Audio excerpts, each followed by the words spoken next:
Hey guys, welcome to the sideboarding for our match against Burn. Unfortunately, the challenge made was only for a single game. So what we've done is we've just simply gone into a new match, and Malum has conceded the first game, so it's exactly under the same set of circumstances that it would have been had we continued that original match fully played out the 3 games. So right now we're up 1-0 against him. And I don't really see anything that we want to bring in. Bring in. All of these spells really help us provide a quick clock. We got a lot of threats, a lot of pump spells, and the fog's not really going to blink a whole lot, except for Keldon Marauders, and he's really just directing instants and sorceries to our face. So fog is not really that helpful in that department. So we are going to go ahead and just submit like this and hope for the best. We're up 1 game, and even if we lose game 2, we'll be on the play for game 3. So that should help us a little bit. So let's submit. I'm not sure what he's going to bring in against us. We'll have to see what kind of cards he has that he can point at us. And we've got a really nice hand here, also a quick one. So I'm pretty happy to see this. We're not going to mulligan. He keeps on 7. So this should be a good game.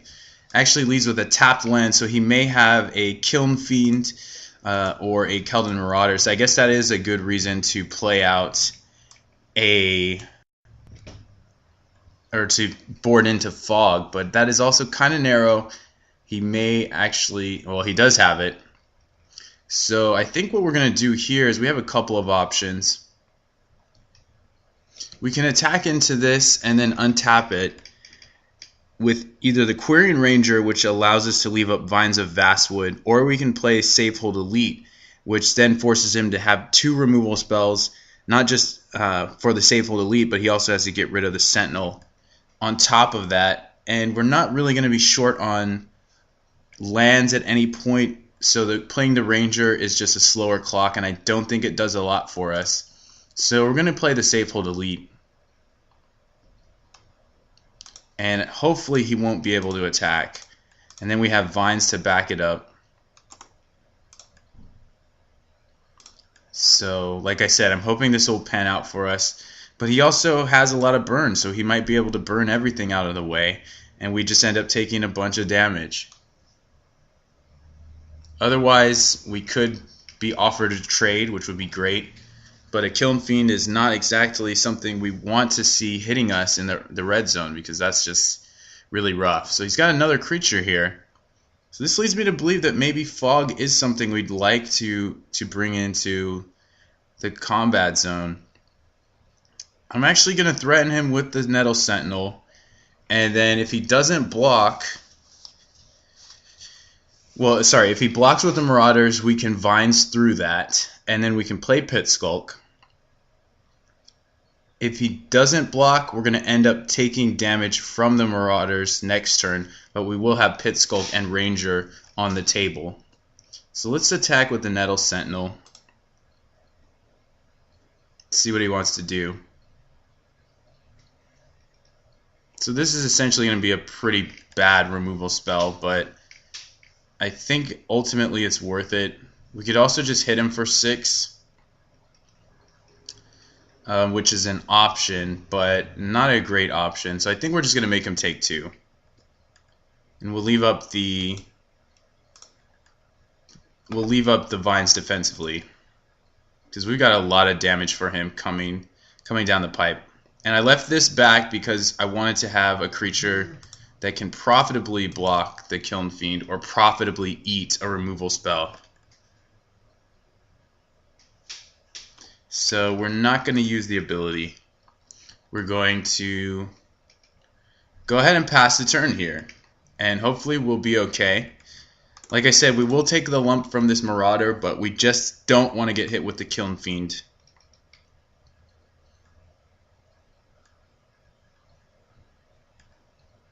Now, considering the fact that we have Quirion Ranger, we could have put some thought into attacking with the Elite last turn and then untapping it.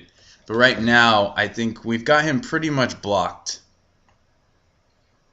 He's going to Lava Dart the Ranger, which we can Vines currently if we want to. The Ranger's not too relevant for us. The rest of our guys are bigger than 1 toughness, so we just have to make sure we consider that that's in the yard. I think we will allow this to resolve and see what he wants to do with the Kiln Fiend. If he wants to send it in, we will trade with Safehold Elite. I mean, we've got 12 damage coming in with the Pit Skulk if we just dump both of these vines. But he's certainly going to have some removal there. So yeah, we're just going to go to 16 here. He appears to be willing to hold the Kiln Fiend back and try and preserve it. So we'll just go to 16. It's not the best idea to let Marauders through. It's essentially a 5 damage spell when you do that, which is kind of annoying, but it's not the end of the world. So we are just waiting for him. We're passing priority here. And I think we'll check our connection just to be sure everything's alright. Yep, looks like we're still good.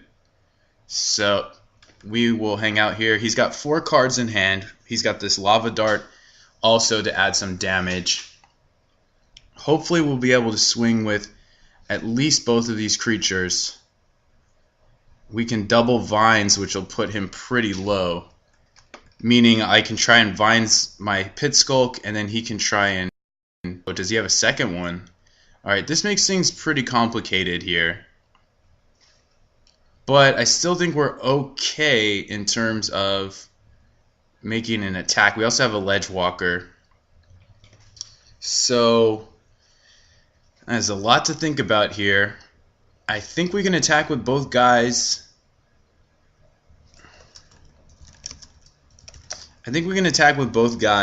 And if he blocks, we can keep our guy alive. We can also just get in for 6 with this. I like sending both, actually, and then keeping our guy alive with Vines if he blocks. This guy's gonna die. Nettle Sentinel will untap once we play Ledge Walker. And if he doesn't block, we'll just make him take 4. Alright, so we're just gonna pump that.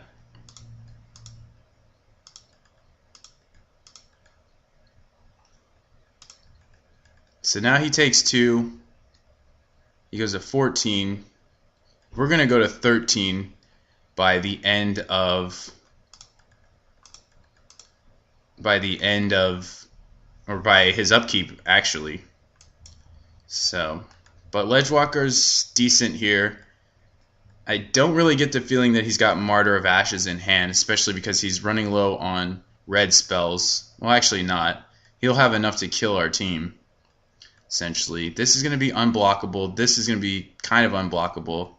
He's got a second Kiln Fiend and 3 spells and a Lava Dart in the yard.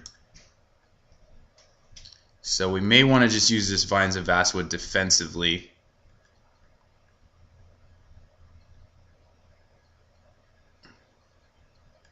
Not sure what he's going to do here. Chain Lightning my guy. Sure. That's going to resolve.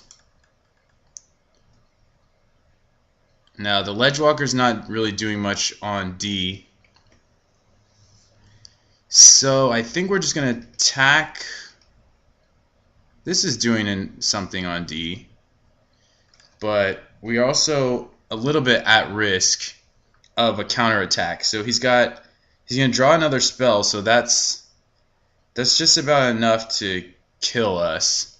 If he's got 3 spells plus the Lava Dart, that's pretty effective.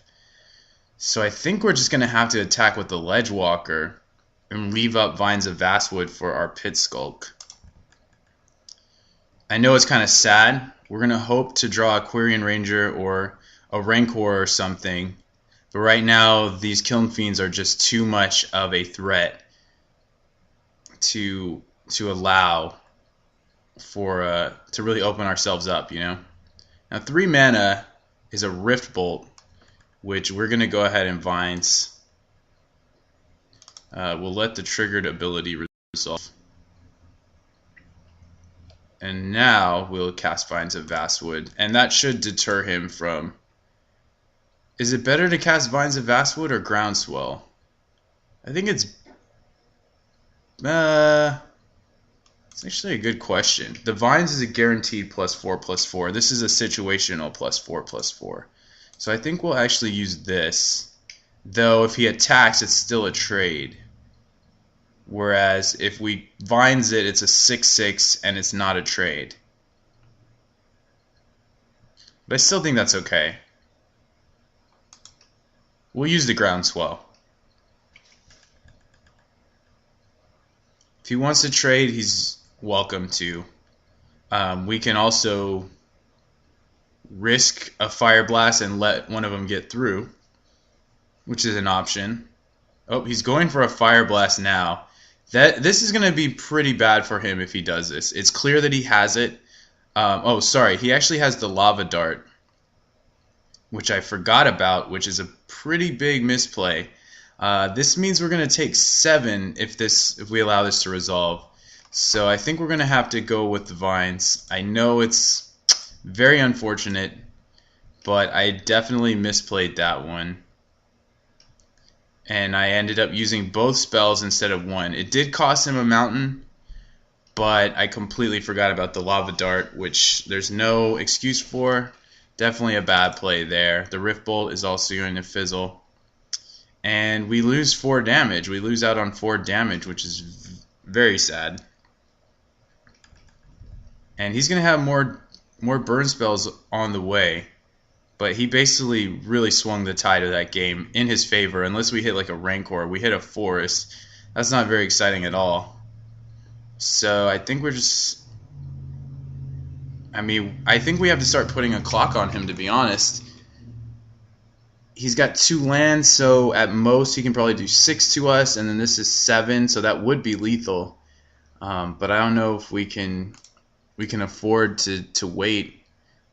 You know, they have to both be 3 damage spells, which is it's pretty disconcerting. I guess we'll have to leave it back. It sucks. I mean, we're kind of out of range of Fire Blast at this point. But that last play really cost us, so we're going to have to draw out of it, and he's going to have to whiff quite a bit. There's a Fire Slinger, so that's going to put a clock on us. As it is. He's still got 2 spells, so I think he's biding his time. We also don't want to give him time to draw out, and now we're starting to flood. I think we may just have to start swinging with both guys. I know it's...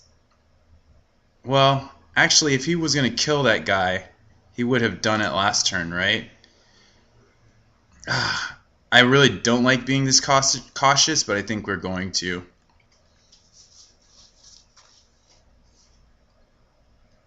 I mean, we're currently winning the race, even though that's going to quickly change with all the burn he has, so...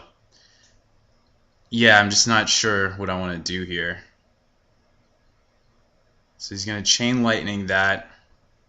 Again, we really screwed up by allowing this to happen. By allowing that Lava Dart to screw us up. So hopefully we don't make any big mistakes like that. And this puts me to 10. And I'm going to go to 3, and then I'm going to go to 2. So we're pretty much dead here.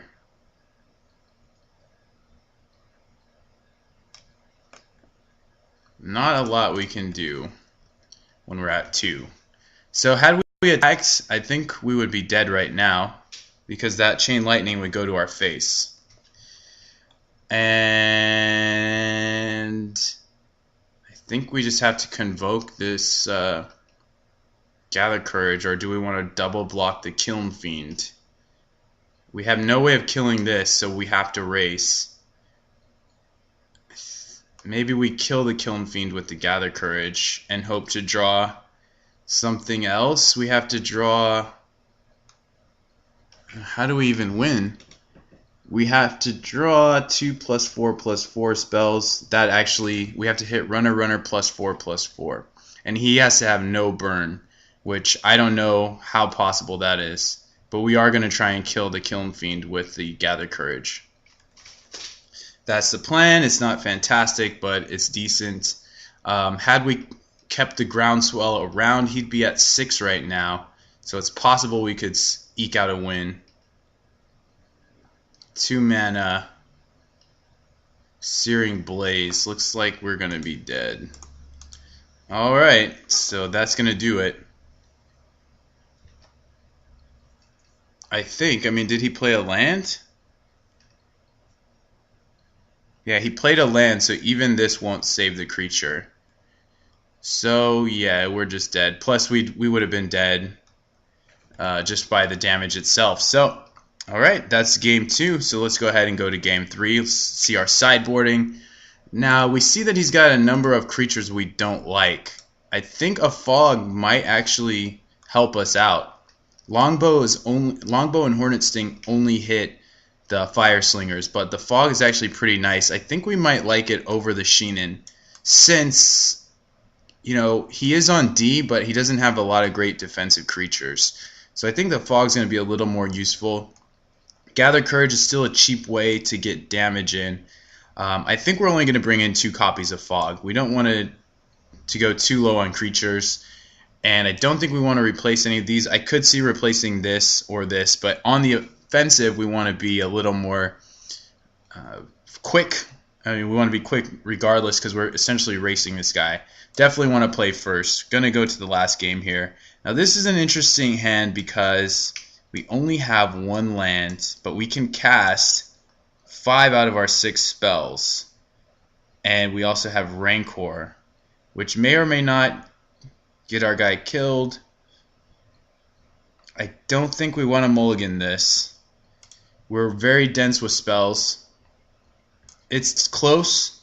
I'm not sure how often you want to actually mulligan 1 landers in this particular deck, but I think this actually looks alright. Especially we can possibly get Hunger of the Howlpack on Ledgewalker and then the game is over. So we know that we're free to Rancor this up. He may kill the creature. It will get us in. It will help us get in some damage. It could be the case that we want to play a second creature out, but I mean, what's great is that we can get the Rancor back. We have 2 Rancors now. I think I'm just going to attack him and play the Young Wolf, and that really opens up our options, especially if we draw a land. But if we don't draw a land, we're still okay. You know, because on his turn he can just kill this. That resets our board, even though he's at 16 rather than 18. See, if he taps out for something like Kiln Fiend or Marauders, we can suit up one of our creatures and get pretty nasty.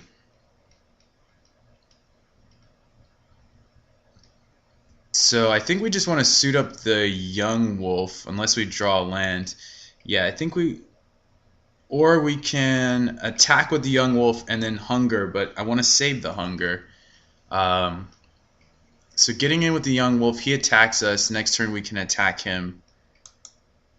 He goes to 15, then we're going to pretty much go to 15. We can also use the Rancor defensively. I don't really like that idea. So I think we're just going to play the Rancor out and attack for 3. And see where that gets us. Hopefully it gets us far. So let's go ahead and attack with our 3/1 Trampler.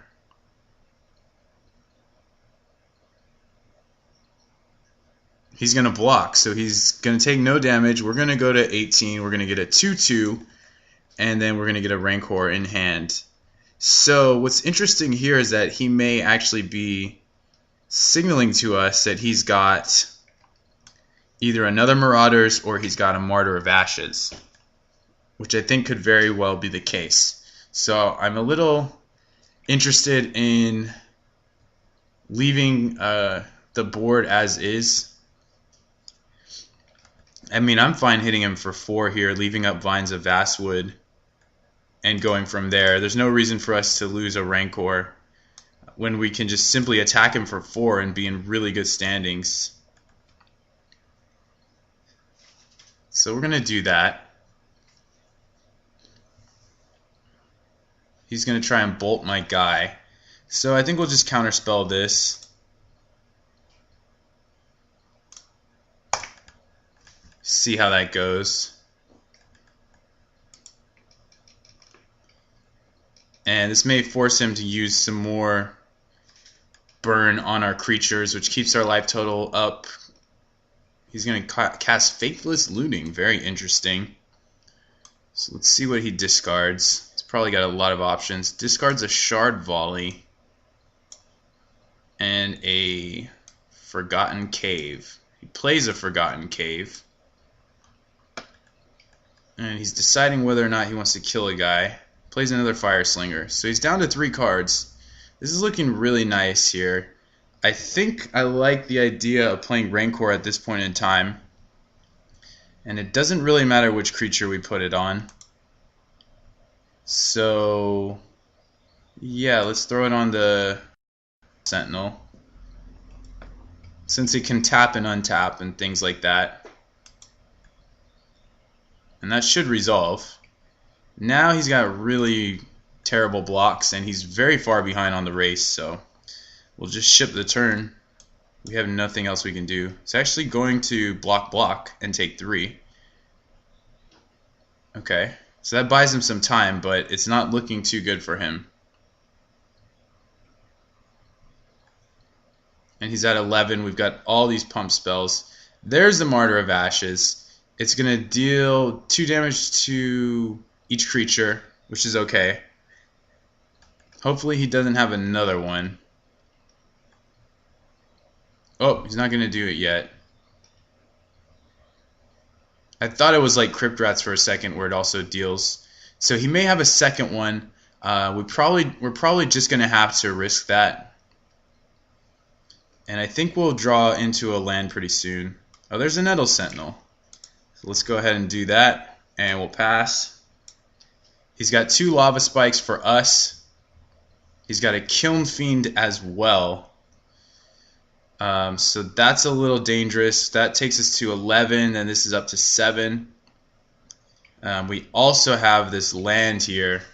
So I think we could play the Ledgewalker if we wanted to. We could also play the Safehold Elite. The Safehold Elite's a safer play.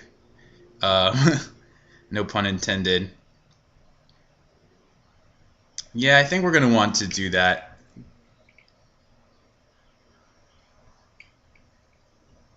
We're still very far ahead, and you know, this will slow us down a turn because we could just go crazy with the Ledgewalker, but I'd rather not just get the game stripped from our hands here. So we know he has 2. We know he has Faithless Looting in hand and 2 Lava Spikes. Or sorry, Faithless Looting in the yard and 2 Lava Spikes in hand.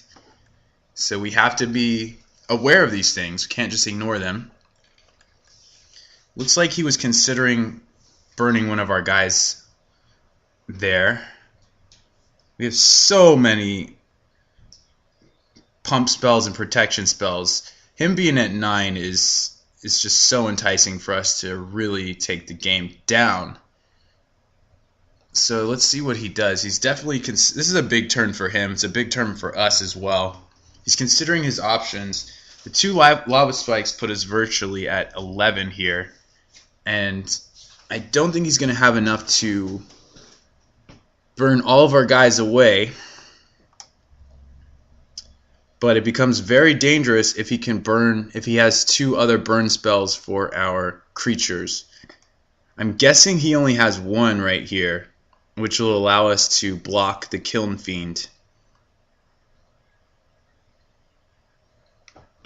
Now, if we draw a land, things get really interesting because we can put a Rancor on a creature and vines it.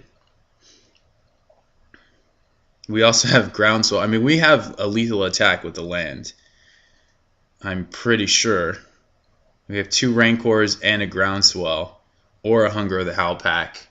or a Rancor and a Vines, which only does 8, but so he's contemplating this pretty hardcore. I have no idea what to expect from him. Hopefully not another Martyr, but even that nets us a safe hold elite. Just gonna check my connection. I think he's just thinking about his turn. He might also have some more lag issues. But this is pretty intricate here, and I'm not sure how this is going to turn out. That Kiln Fiend is just so threatening. Since we are virtually at 11, that puts him up to 7. Any other burn spell that can hit our face can be very deadly from there.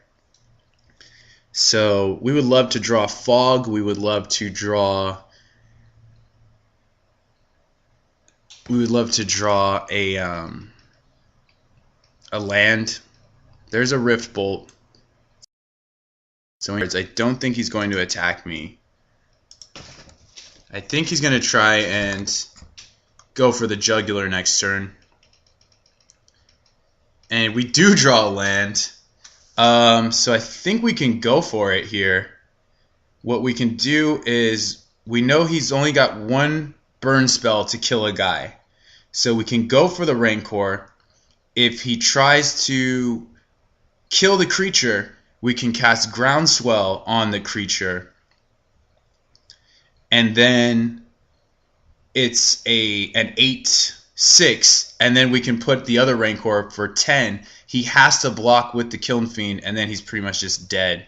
So I think that's how we want to do it. Let's go ahead and put Rancor. I'm putting it on Nettle Sentinel because we're going to be able to untap it if he just lets the Rancor resolve.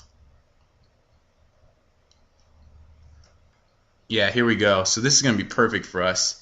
So Shard Volley is going to deal 3. What we can do is cast Groundswell to make our guy huge. He's going to have a 4/2, but our Groundswell creature is just going to be so much bigger. And now he actually has to block because we're going to put another Rancor on it. We can also put the Rancor here and make him have to block, make his decision much more difficult. So there's going to be 3 points here.